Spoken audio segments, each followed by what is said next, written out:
Nakatanggap ng 3.5 milyong tulong ang Albay Young Farmers Organization Incorporated mula sa Department of Agriculture Bicol matapos na may panalo kamakailan ang Young Farmers Challenge ng nasabing kagawaran. Formal na naigawad ang cheque nitong Lunes, July 28 na isinagawa sa opisina ng DA.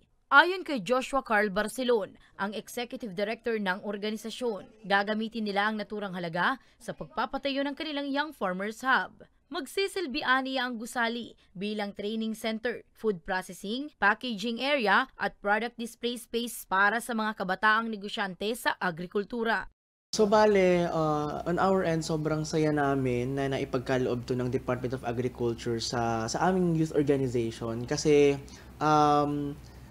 bibihira po kasi na naibibigyan ng pagkakataon ng opportunity ang mga youth organization na mapagkalooban ng mga proyekto po ng gobyerno. Ito po kasing in-applyan po namin ay nagsend kami ng proposal.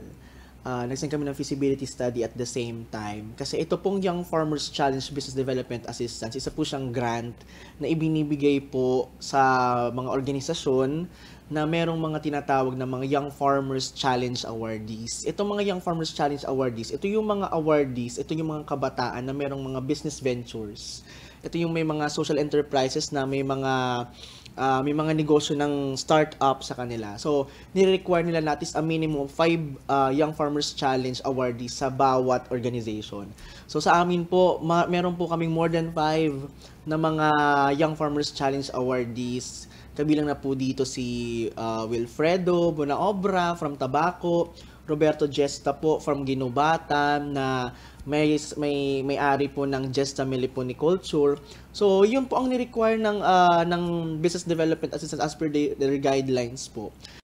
Dagdag pa niya, layunin nilang palakasin ang kakayahan ng kabataang agripreneurs sa pamamagitan ng pagbibigay sa mga ito ng access sa technical training, shared production spaces at value-adding equipment. Mahigpit din umanong tatalima sa FDA-approved standards ang hub para sa food processing at magiging training venue para sa Test the Food Processing NC2 course. So meron po kasi kami mga members na merong mga social enterprises na may mga negosyo na po sa kanila na gustong i-improve nila. Gusto nilang ayusin yung packaging. So yung Farmers Hub po, ang mangyayari po doon ay yung mga members po namin ay libre pong makakapag-avail, libre pong makakagamit po ng aming training hall, ng aming packaging center po sa pag-improve po ng kanilang mga existing na social enterprises at businesses po. Taong 2021, nang maitayo ang organisasyon na isang non-stock, non-profit youth-led group. Binubuo ito ng 2,800 na miyembro, edad 18 hanggang 30. Samantala, gaganapin ang groundbreaking ceremony ng Young Farmers Hub sa Taladong, Camalig, Albay, ngayong darating na August 14, 2025. Para sa mga balitang Tatak Bicol, Danica Garcia.